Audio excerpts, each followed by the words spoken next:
Scott, I want to ask you, why is this race so close? What is Joni Ernst doing right that is keeping her in this race?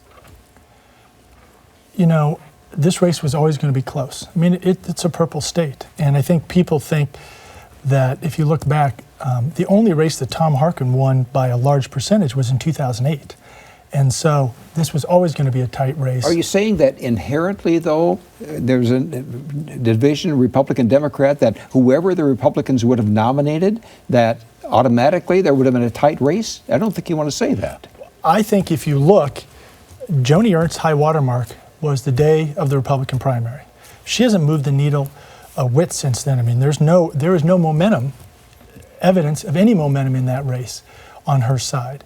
And, you know, Bruce has been a congressman from eastern Iowa, and he's had to introduce himself to the rest of Iowa. And so, you know, I mean, it is very rare to have an open seat in Iowa, as we all know. And so they're really introducing themselves to Iowa.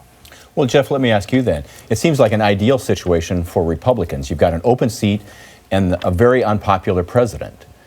And yet this race is dead even. Why isn't Bruce Braley sinking? Well, Bruce Braley is first of all a sitting Congress person, and so he is. I mean, he isn't an incumbent senator, but he's certainly an incumbent federal politician. So I would look at that as Joni, a state senator, I think is doing very well, and I think when you look at what this race, why it's so tight. I think it's a matter of personalities. I think we're getting a view of Bruce Braley's personality in terms of some of his comments, his slap at Senator Grassley and farmers. But most of all, I think this is about Joni. I think this is about a good state senator. I think this is about a veteran and a mom. And I couldn't be happier with where we're at right now.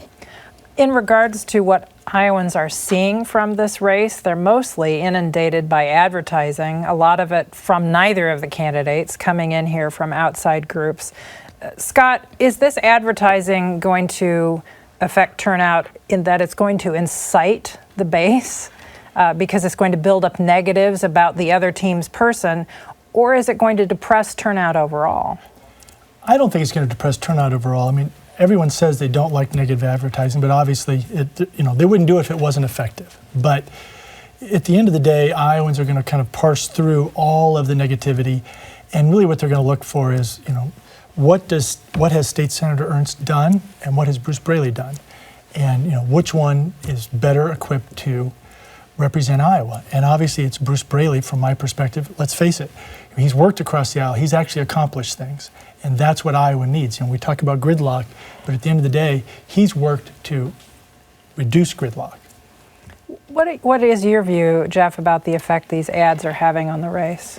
Well, I mean, these races, especially high-profile races like these, are expensive. They're very expensive. I mean, we've got freedom of speech issues, constitutional issues involved of who can weigh in on what particular issue. But I would say I hope that we do get a good look at Bruce Braley and his record. I mean, from these closing comments of the Obamacare bill as a request from Nancy Pelosi, to his comments about farmers and agriculture missing committees. I couldn't be happier to have people take a very close look at Bruce Braley's record.